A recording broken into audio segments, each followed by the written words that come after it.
Hello, hello, hello.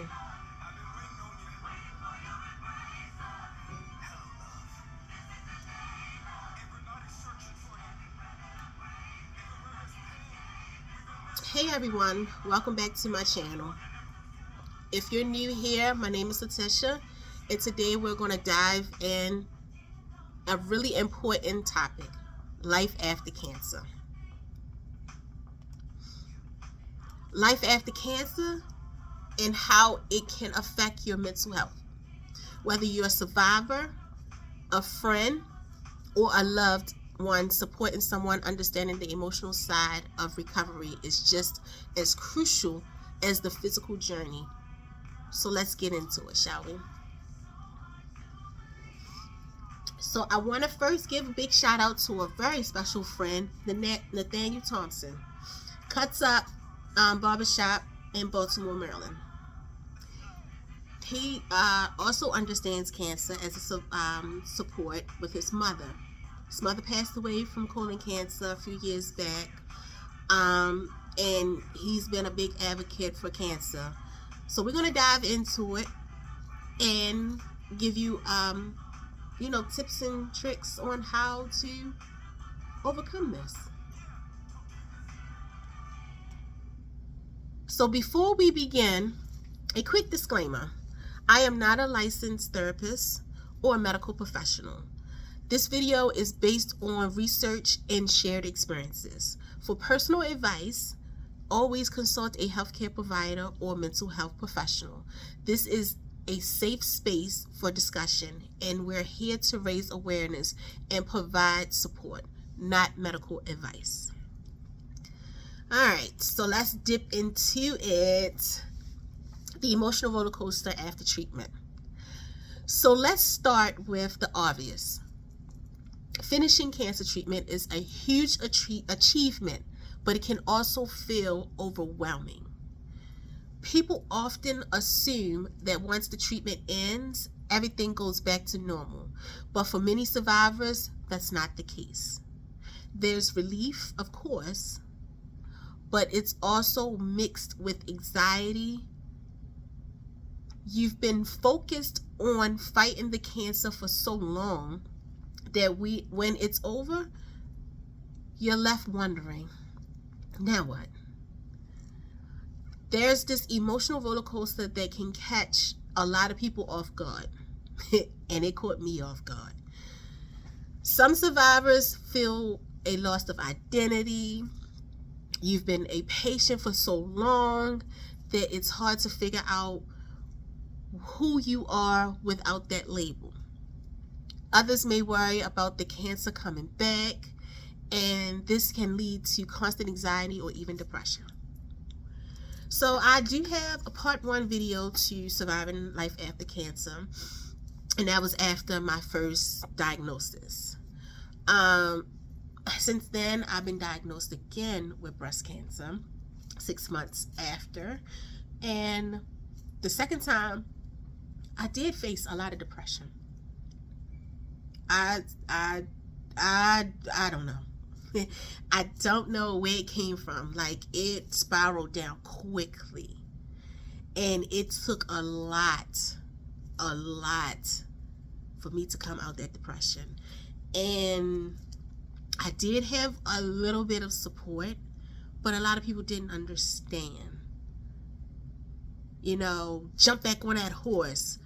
You did it before, you could do it again. And outside looking in, yeah, it may seem that easy because I'm still here and I'm still able, but internally, I just lost something that was a part of me for so long.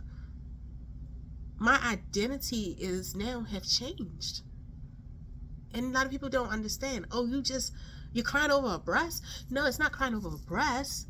It's crying over something that was a part of me that I grew up with for so long. So it's like your identity changed, and you gotta understand life, a different life now. You can't go back to what you used to doing because you got your health. You gotta eat right. You gotta make certain changes, accommodations, so that life you had before is no longer in existence. It's a mere memory. So, survivor's guilt. Another thing that isn't talked about enough is survivor's guilt. You find yourself asking, why me? Why did I survive when others didn't? This can lead to feelings of guilt or even shame, and it's super important to acknowledge that these emotions are valid. Survivor's guilt isn't something to push aside or ignore. Talking to a therapist or joining a support group can really help process these feelings. Remember, you deserve to be here and thrive. So survivor's guilt, for me, it wasn't, why me? Why am I here and why is nobody else here? For me, it was why me? I ate right, I exercised, I lived a healthy life, I did everything I'm supposed to do. How did I get cancer? I went to church, I read my Bible, I did everything. Why? Why me? And God said, why not you? Why not you? And since then, I understand. I truly do. Shortly after I was diagnosed second time, I started working at a breast cancer institution. And I realized, God, you didn't put this on me as a punishment. You put this on me to be a living testimony. And since then, I have been walking in my truth to tell people and let people know that you're not the only one that's going through it. It's okay. And I am a big advocate of mental health. Now, I'm not perfect. I still face challenges. I still go through my mental health. That's why I'm here to let you know that you're not alone. You're not alone at all. Physical changes in body imaging. All right, so then there are the physical changes. Chemotherapy, radiation, and surgery can all leave lasting effects on your body. Hair loss, weight changes, scarring, these all can impact self-esteem and body image. Matter of fact, I went through the hair loss. The previous video, you might seen locks. I don't have my locks anymore. I had to cut them off because of the hair loss, the hair thinnage, because the treatment, the medication, and my diet change and everything. So I had to do it because it was bringing self-esteem issues and depression. And a lot of people don't realize that it's not an impulsive decision. It's not that you're crazy. It's some things that you have to realize you have to do to make you feel better about yourself. The weight changes. I went from going 200 pounds to 160, back to almost 200 pounds to 160. I went through stress, depression, eating, not eating, and the scarring of my body. Looking in the mirror and accepting this is my new body. Yes, I hid it for a while. Yes, I was ashamed for a while. But guess what? This is my body. So, a lot of survivors struggle with looking in the mirror and not recognizing themselves. And that's okay. It's all part of the process of healing. The more you look in the mirror and the more you say, I am beautiful within. Body does not define me. Someone is going to accept me for my intelligence and for my inner personality and my body and my inner beauty, and not just my body. You say that to yourself in the mirror every day, as many as times as you want. And guess what? You walk with your head high and let no one talk you down. Whew. I just had an epiphany to say that. I'm sorry. It's all about, like I said, it's all about the process of healing. And it takes time to accept the new you. If this is something you're dealing with, know that you're not alone. And there are resources out there to help you with the mental toll this can take. Rebuilding your life and relationships. For many, life after cancer also means rebuilding relationships, both with others and with yourself. During treatment, you may have lost touch with friends, or you might feel distance from your loved ones. It can be tough to navigate these changes and reconnect. Sometimes you might also feel misunderstood. People around you might expect you to be back to normal, but they don't always realize the mental and emotional challenges you're facing. Communication is the key. Let the people around you know that you need emotionally, what you need emotionally, and whether it's space, support, or just someone to listen. I'm gonna drop some tea on this. Some people may understand and some people may not ever understand. And the people that may not ever understand, take it with a grain of salt. And I don't want to keep getting religious because everybody's not religious, but for me, I look at it, people come into your life for a reason, for a season, and everything happens for a reason. So sometimes God placed people in your life for that journey, for that season.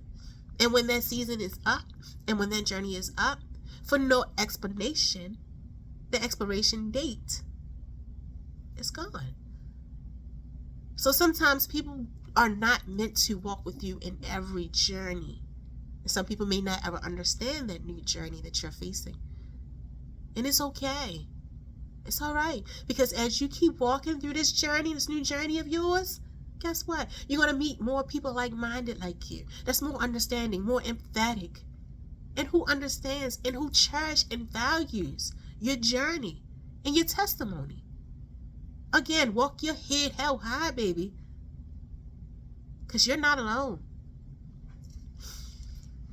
And the ones that understand, hold on to them dearly. Let them know, hey, I'm not myself today. I may need a moment. I may need time away. I just need time to process everything. Let them know. Don't just shut them out or just be too rude with them. Let them know, hey, I'm going through mood swings. I'm going through emotional challenges right now. Please be patient with me. And if they really love you and if they truly understand, they will wait. All right, seeking professional help. Finally, don't be afraid to seek professional help. Therapy with someone who understands trauma or post-cancer recovery can make a world of difference. Mental health is just as important as your physical recovery. There's absolutely no shame in asking for help. Mindfulness practices like meditation or yoga can also help manage anxiety and stress, especially when you're feeling overwhelmed by what lies ahead.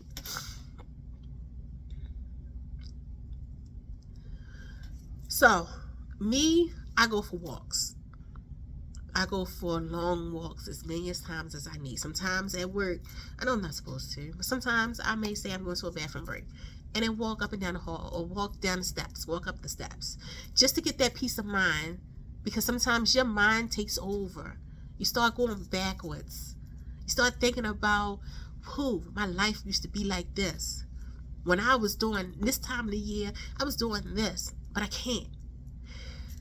This person used to be here for me, but they're not no longer. What am I supposed to do? I used to have this much money, but now I don't. So your mind start playing tricks on you, and your mind start going backwards. So sometimes it's like you have to walk away and say, hey, I'm not that person. I am better. You got to remind yourself. Keep your head held high. So, to all of you who's watching, whether you're a cancer survivor, a friend, or a loved one, remember, healing doesn't happen overnight. Be kind to yourself and take it one day at a time. You've already shown incredible strength by getting this far. And your mental health journey deserves the same care and attention as your physical health. If you're struggling, don't hesitate to reach out to someone, whether it's a loved one or a professional. And if you want to share your experiences or ask a question, drop in the comments below. We're all in this together. Thank you so much for tuning in. And if you find this video helpful, make sure you give it a thumbs up, subscribe, and share with someone who might need to hear this. Until next time, take care of yourselves, mind, body, and soul. Have a nice day.